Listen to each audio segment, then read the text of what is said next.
Technology जो थी IT की वो लेके पंजाब में आया था जब लोगों को इतना शऊर ही नहीं था।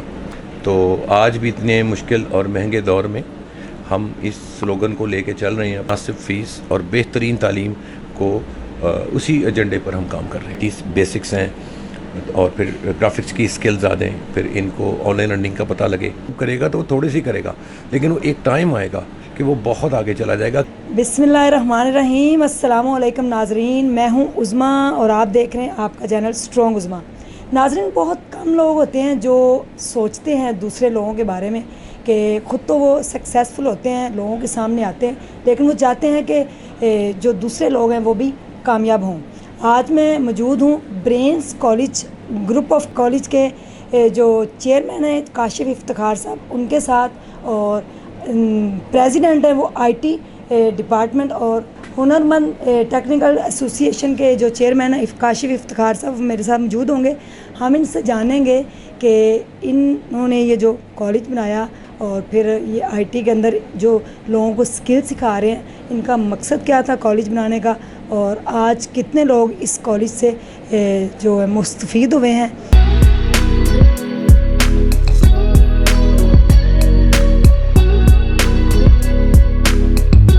जी अस्सलाम वालेकुम। जी वालेकुम सलाम जी, शुक्रिया आपका जी मौका। सर कैसे हैं आप? जी अल्हम्दुलिल्लाह, अल्लाह का। मुझे ये बताइए कि आपने जब सोचा कि आप एक छोटा सा कॉलेज बनाएंगे और फिर उसको आप एक बहुत बड़े ग्रुप के अंदर चेंज करेंगे, कैसे आइडिया आपको कैसे आया?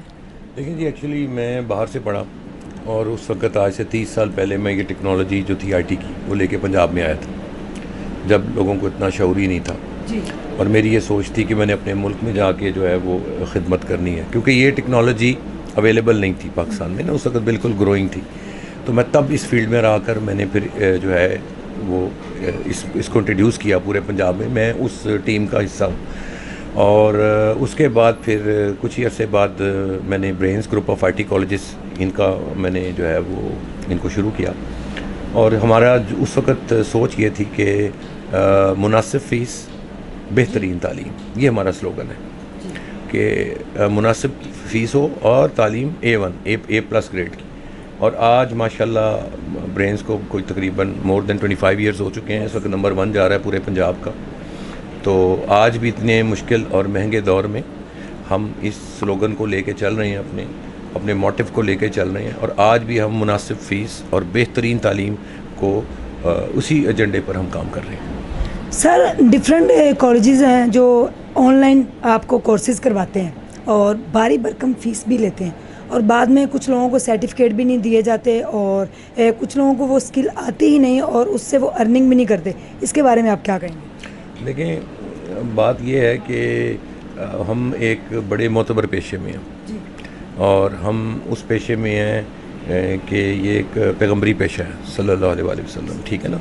मुअल्लम की बड़ी इज़्ज़त होती है, वो आपका रूहानी बाप होता है, ये मेरे नबी पाक सल्लल्लाहु अलैहि वसल्लम की हदीस है। तो इस चीज़ को अगर हम जहन में रख लें तो फिर सारे मामला दुरुस्त हो जाते हैं। आप फ़ीस भी मुनासिब रखें। अब देखें, अब हम ये कहें कि आज तकरीबन मोर देन 25 ईयर्स हो चुके हैं ब्रेन्स को और नंबर 1 पोजीशन पर है, तो हम अपने नाम का नाजायज़ फ़ायदा नहीं उठाते कि आज भी हम जो चाहें मांगे पब्लिक हमें देगी। लेकिन नहीं, ये सोच नहीं है। जो हमने इसकी बुनियाद रखी थी मुनासिब फ़ीस बेहतरीन तालीम, हम उसी पर कायम रखे हैं। और मेरा यही पैगाम सबको है कि हम आवाम की खिदमत करें, इसको खिदमत की सोच से करें ना। तो फिर जब आप खिदमत की सोच रखते हैं तो फिर आपका अंदाज़ ही बदल जाता है काम का। अगर आप खिदमत की सोच नहीं रखते तो फिर अंदाज़ मुख्तलिफ हो जाता है। जी जी सर, मुझे ये बताइए कि मैट्रिक के स्टूडेंट के लिए आपने बड़ी अच्छी अपॉर्चुनिटीज़ रखी हैं। 6 मंथ या 3 मंथ का ड्यूरेशन का पीरियड है, उसमें बच्चा ये स्किल सीख जाता है कि वो अर्न कर सके आसानी से?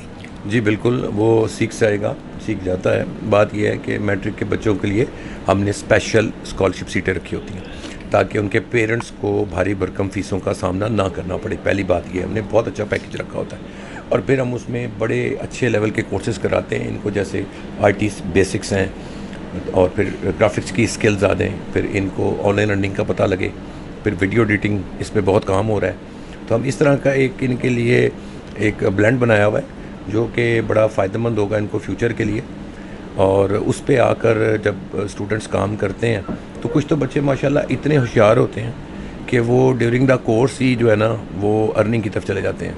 मतलब अर्निंग ज़्यादा हो या कम हो, जी जी मेरा ख्याल है कि हमें अप्रिशिएट बच्चों को ये करना चाहिए कि ज़ाहिर है वो स्टार्ट जब करेगा तो वो थोड़ी सी करेगा, लेकिन वो एक टाइम आएगा कि वो बहुत आगे चला जाएगा, क्योंकि अब ये मैसेज क्लियर है दुनिया को, और मैं भी ये मैसेज देना चाहूँगा कि अब फ्यूचर तो आईटी का ही है, ये तो हर एक को पता है। और अंदाज़ कोरोना के बाद चेंज हो चुका है, ऑनलाइन की दुनिया एक इंट्रोड्यूस हुई है, इंट्रोडक्शन इसका पहले हो चुका था बाहर की दुनिया में, वो इस पे चल रहे थे, फॉलो कर रहे थे, लेकिन पाकिस्तान में और ख़ास तौर पे इस एरिया में हमें बाद में इस चीज़ का एहसास हुआ जब कोरोना आया और हम ऑनलाइन की तरफ गए हैं।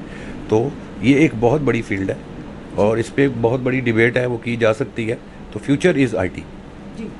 सर, फ्यूचर में आप आईटी को कहाँ देखते हैं, और अपने जो ग्रुप्स हैं आपके, जो आपका ब्रेन्स ग्रुप ऑफ कॉलेजेस है, इसको आप कहाँ देखेंगे, यानी कि फ्यूचर प्लान आपके क्या है? देखिए, फ्यूचर आईटी का सिंपल 2-4 बातें जो बच्चों को समझ आ जाएंगी, जैसे अब मेटावर्स आ गया, वो एक इंटायर तब्दीली है, आर्टिफिशियल इंटेलिजेंस है, आपकी हर चीज़ आर्टिफिशियल इंटेलिजेंस की तरफ जा रही है, उसकी इन्वॉल्वमेंट हो रही है। और साथ में जो है वो एक समझ लें कि हमारी टोटल आप किसी भी काम को देख लें उसके अंदर आईटी का इन्वॉल्वमेंट आ चुकी है। ये बात तो क्लियर कट है कि फ्यूचर है ही आईटी का। यानी अगर फ़र्ज़ करें आप कोई भी इंजीनियर हैं तो यू नीड आईटी टेक्नोलॉजी, आपको स्किल्स चाहिए।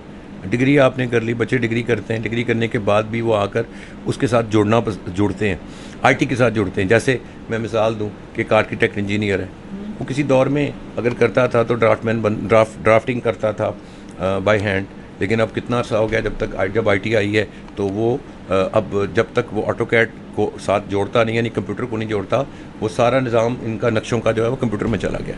अब ये दिन ब दिन एडवांस हो रहा है, ठीक है ना। जो ही एडवांस होगा तो हमें इसके साथ चलना पड़ेगा। इसके लिए एक छोटी सी बात समझा दूंगा तो बच्चों को समझ आ जाएगी कि आईटी की रफ्तार तेज़ है, ये टेक्नोलॉजी की रफ्तार तेज़ होती है, ये डिमांड करती है हमसे कि हम इसकी रफ्तार से भागें।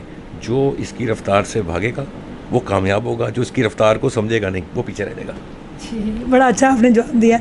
सर, मुझे ये बताइए कि जो ड्यूरेशन पीरियड है कोर्सेज़ का, वो 3 मंथ है, आपका 6 मंथ है, क्या कि ऐसे भी कोई कोर्सेज़ हैं जिनकी 1 साल या 2 साल तक आपको कोर्स करना पड़ता है और उसके बाद आप अच्छी जॉब या अपना बिजनेस आप कर सकते हैं? देखिए ना, ये इंटीग्रेटेड फॉर्म में है, मतलब अगर आप चाहते हैं 1 ईयर तो 1 ईयर के भी कोर्सेज मौजूद हैं, आप उसमें जा सकते हैं, लॉन्ग टर्म कहलाते हैं। लेकिन शॉर्ट टर्म में लोग ज़्यादा करना पसंद करते हैं। यानी अगर फ़र्ज़ करें कि बंदे की एक फील्ड है, वो डिग्री करता है और उसके बाद वो आगे चूज़ करता है, क्योंकि हमारे ज़्यादातर जो है वो स्टूडेंट जब निकलते हैं प्रैक्टिकल कॉन्सेप्ट्स भी लेके निकलते हैं। अब उनको प्रैक्टिकल एक्सपोजर चाहिए होता है, यानी टू दी पॉइंट स्किल्स चाहिए होती हैं, वो वेब के अंदर आते हैं। डिग्रीज की वेब के अंदर आए और उसके बाद बैठ के उन्होंने वेब डिज़ाइनिंग और डेवलपमेंट में काम किया। तो फील्ड बहुत वास्ट है, जैसे एक दरख्त के पत्ते और शाखें हैं, इसी तरह ही इसमें भी है, आप जिसको चाहें चूज़ कर लें। आजकल सर लोग डिफरेंट ऐप्स हैं, टिकटॉक है, फेसबुक पेजेस हैं, यूट्यूब चैनल है, उसके बाद स्नैक है, वेब के ऊपर लोग काम कर रहे हैं, लोग ऑनलाइन अर्निंग कर रहे हैं, जिनको कुछ भी नहीं पता वो मोबाइल के ज़रिए अर्निंग कर रहे हैं, वो कैसे पॉसिबल है? देखें जी, वो पॉसिबल है डेफिनेटली, क्योंकि जो मोबाइल है ये एक ऐसा गैजेट है जो हमारे हाथ में है, और लैपटॉप जो है या कंप्यूटर है वो आपकी उसमें फुल टाइम फैसिलिटीज़ अवेलेबल हैं। तो बच्चे अमूमन ये करते हैं कि उसके ऊपर अपना एक बेस बनाते हैं पूरी, और जो रेस्ट ऑफ द टाइम है, क्योंकि टेक्नोलॉजी मैंने बताया कि रफ्तार से भाग रही है, तो जो उसकी रफ्तार को समझ आता है वो साथ जुड़ जाता है। वो क्या करता है कि अपना मेन काम उस पर करके, तो जो रेस्ट ऑफ दी जो उसने मार्केटिंग करनी है या जो काम करना है वो उसका मोबाइल उसके हाथ में है, वो अपना टाइम बचा रहा है, जिधर बैठा है वो काम कर रहा है। जी, ऑडियंस को कैसे अगेंज किया जाए अपने साथ? डिफरेंट ऐप्स हैं, लोग उसके ऊपर अपने पेजेस हर चीज़ बना रहे हैं, लेकिन आपके ख्याल में स्किल की जो ऑडियंस है उनको अपने साथ कैसे अगेंज किया जाए? देखिए, इसके लिए कंपेन्स चलें। जैसे आप एक बहुत अच्छा काम कर रही हैं, आप बेसिकली वो काम कर रही हैं, सदका जारिया वाला काम है कि आप लोगों को मैसेज दे रही हैं, क्योंकि ये मैसेज पहुंचना ज़रूरी है, बच्चों को बताना ज़रूरी है कि दौर स्किल्स का है। ये तो पूरी दुनिया को समझ आ गया, और अभी मैं बड़ा अप्रिशिएट करूँगा हमारी गवर्नमेंट को कि उन्होंने कल मैंने देखा है कि हमारे प्राइम मिनिस्टर ने बहुत अच्छा जो है इनिशिएटिव लिया और उन्होंने आईटी को प्रमोट करने के लिए इसमें बड़े अच्छे जो है वो उन्होंने बयान दिया और मैं इसको उनको खराज तहसीन पेश करूँगा कि उन्होंने ये बहुत अच्छा काम किया है। We are very happy for this being association president, मैं इस बात को अप्रिशिएट करता हूँ। तो इस तरह के काम चाहिए ताकि बच्चे फैसिलिटेट हों, और जितने हमारी फैसिलिटेट होंगे उतनी हमारे बच्चे जब आईटी में आगे आएंगे तो हमारा मुल्क मैं समझता हूँ तरक्की करेगा। अभी देखें ना आप, हम लोग जो एक टेस्ट हुआ है पूरी दुनिया का, तो उसके अंदर जो थी कोडिंग्स, उसके हवाले से अब बांग्लादेश हमसे बहुत आगे, हम बहुत पीछे। तो हमें ये रिक्वायर्ड है कि हम एक अच्छे लेवल पे तमाम आईटी का सेक्टर काम करे, बच्चों को स्किल्स पर प्रमोट करे, इस तरह के सेमिनार्स भी दे और उनको शऊर दे। इस सेमिनार से शऊर आता है ना, इन बातों से बच्चों को शऊर मिलता है। तो ये शऊर देना हमारी ज़िम्मेदारी है, क्योंकि हम इन बच्चों के रूहानी बाप हैं। ताकि ये क्योंकि आप देखें ना, आप किसी को मशवरा दें तो ये भी तो एक सदका जारी है, तो ये एक बहुत बड़ा अजीम काम है। मशावरत या मशवरा देना ये बहुत बड़ी चीज़ है।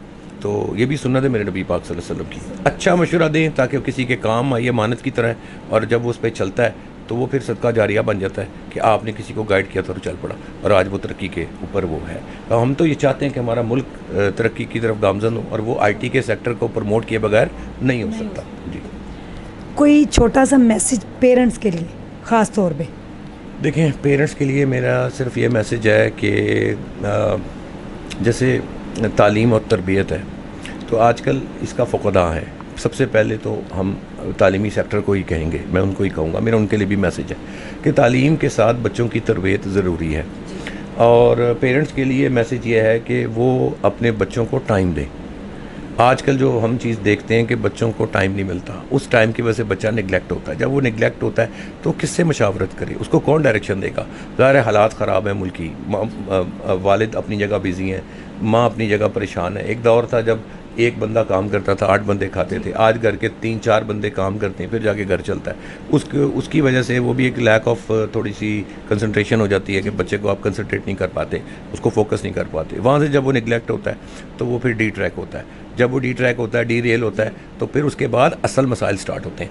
लेकिन मैं मैसेज देना चाहता हूँ हमारे तमाम तालीमी जो है वो टीचर्स को, जो कि मैं समझता हूँ टीचर बहुत मोतबर पेश है। तो मुझे इस बात पे पूरा यकीन है कि हमारे टीचर्स इस बात को यकीनन अप्रिशिएट भी करेंगे, और तालीम के साथ तरबियत पर भी हमने गौर करना है ताकि हमारा माशरा बेहतरी की तरफ जा सके। जी, थैंक यू सो मच।